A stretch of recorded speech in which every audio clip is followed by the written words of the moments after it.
The fall of the Roman Empire, one of the most significant events in world history, is often described as the end of classical antiquity and the beginning of the medieval era. While the fall of Rome was a gradual process, marked by internal decay and external pressures, it was ultimately the result of a complex combination of factors. These included widespread corruption among Roman officials, political conspiracies, and internal revolts that weakened the very foundations of the empire. This in-depth analysis will examine the key elements that led to the decline and eventual collapse of Rome, focusing on the role of corruption, betrayal, and the erosion of the political and social structures that once held the empire together. The Roman Empire, at its height, was a symbol of strength, stability, and order. However, as the empire expanded and the demands of governance grew, corruption began to infiltrate its ranks. Initially, corruption was relatively limited, but as Rome grew wealthier, the opportunities for graft and bribery increased. By the time of the empire's decline, corruption had spread through every level of Roman society, from the Senate to the military to local government officials. The Roman system of patronage, where the wealthy and powerful could use their influence to gain favors, encouraged bribery, nepotism, and political manipulation. The Senate, once a powerful body that helped govern Rome, became a breeding ground for corruption. Many senators used their positions to enrich themselves, often accepting bribes to pass laws favorable to wealthy elites or foreign powers.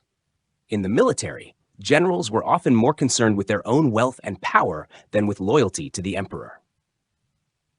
This lack of cohesion within the Roman leadership undermined the stability of the empire and made it more susceptible to internal and external threats. One of the most damaging effects of corruption was the erosion of effective leadership. Roman emperors were often chosen through a combination of inheritance, military support, and political maneuvering, but many emperors came to power through questionable means. As the empire grew larger, the competition for the throne became more cutthroat. Political conspiracies, assassinations, and betrayals became common as various factions within the empire vied for control. The practice of damnatio memoriae, where an emperor's memory was officially condemned and erased from history, was a reflection of the political instability that characterized the late empire. The reigns of emperors like Nero, Caligula, and Commodus were marked by scandal, intrigue, and assassination. Their inability to provide stable leadership left Rome vulnerable to both internal collapse and external invasion.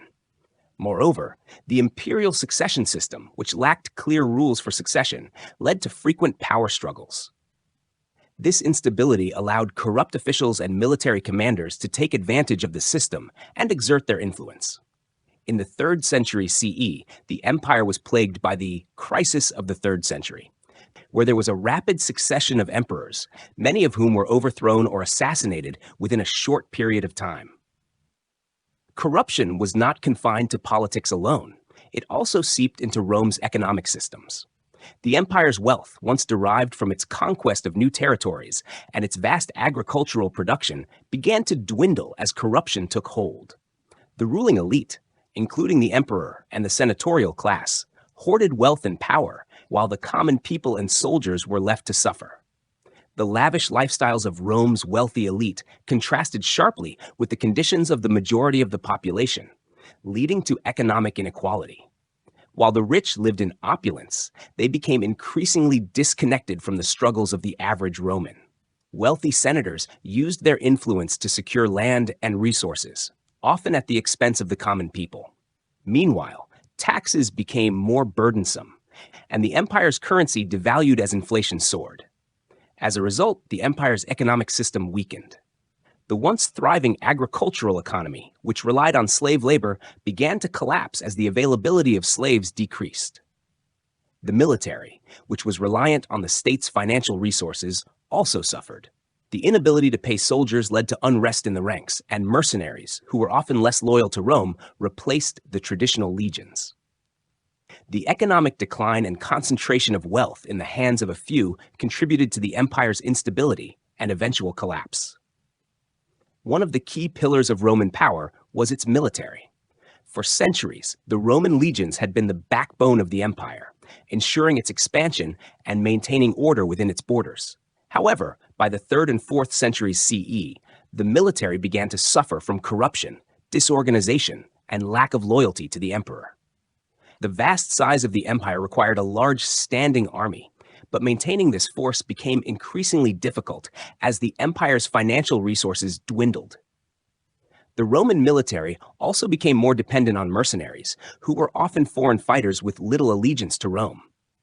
As the loyalty of the legions shifted from the empire to individual generals, military leaders began to exert more political power. The most infamous example of this was the rise of military commanders who declared themselves emperor, leading to the phenomenon known as the barracks emperors. The fragmentation of the military also contributed to the empire's downfall. As internal conflicts within the military intensified, Roman soldiers began to fight for their own interests rather than for the Roman state. This lack of unity and discipline in the military weakened Rome's ability to defend its borders, especially as external invasions began to take their toll.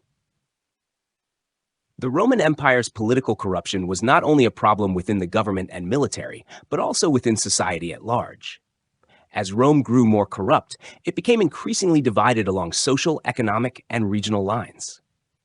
Wealthy landowners became more isolated from the common people, who grew resentful of the elite's power and greed. Rebellions, though often small, began to erupt in the provinces, driven by the harsh treatment of the lower classes and the unequal distribution of resources. The most significant internal threat to Rome came in the form of the barbarian invasions, but these external forces were made more devastating by the empire's inability to unite and resist. As the Western Roman Empire weakened, the once strong unity of the empire dissolved. The Eastern Roman Empire, or Byzantine Empire, managed to survive for another 1,000 years, but the Western Roman Empire fragmented into smaller kingdoms and states. The rise of Christianity played a significant role in the decline of the Roman Empire. While some historians argue that Christianity contributed to the empire's downfall by undermining traditional Roman values, others see it as a reflection of the empire's spiritual and moral decay. Christianity provided a unifying force for the people, but it also created divisions within Roman society. Emperors such as Constantine, who embraced Christianity, believed that the new religion would bring stability to the empire. However, the rise of Christianity also led to conflicts with traditional Roman pagan beliefs. The religious turmoil within the empire exacerbated the political instability, with various factions vying for power in the name of religion. The official adoption of Christianity as the state religion by Emperor Theodosius in 380 CE further changed the nature of Roman politics and society. Pagan temples were destroyed, and the empire's traditional institutions were weakened. This shift in religious and cultural identity contributed to the broader fragmentation of Roman society and its eventual collapse. By the 5th century CE, the Roman Empire had become increasingly vulnerable to external invasions. The Goths, Vandals, and Huns, among others, began to invade Roman territory, exploiting the empire's weakened defenses. These barbarians had been pushed into Roman lands by the advancing Huns, and they took advantage of Rome's internal disarray to launch their attacks. In 410 CE, the Visigoths, led by Alaric, famously sacked Rome, signaling the first time the city had been captured in over 800 years. This was a humiliating blow to the Roman psyche and marked the beginning of the end for the Western Roman Empire.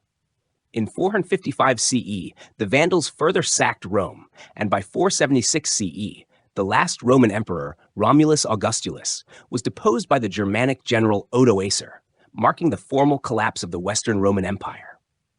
While the fall of Rome was largely due to internal corruption, political instability, and economic decline, the external pressure from barbarian invasions acted as the final catalyst. The Roman Empire, once a dominant force in the ancient world, was brought to its knees by a combination of self-inflicted wounds and external threats. The legacy of the Roman Empire is complex and multifaceted. Despite its collapse, the ideals of Roman law, governance, and culture continue to influence the modern world.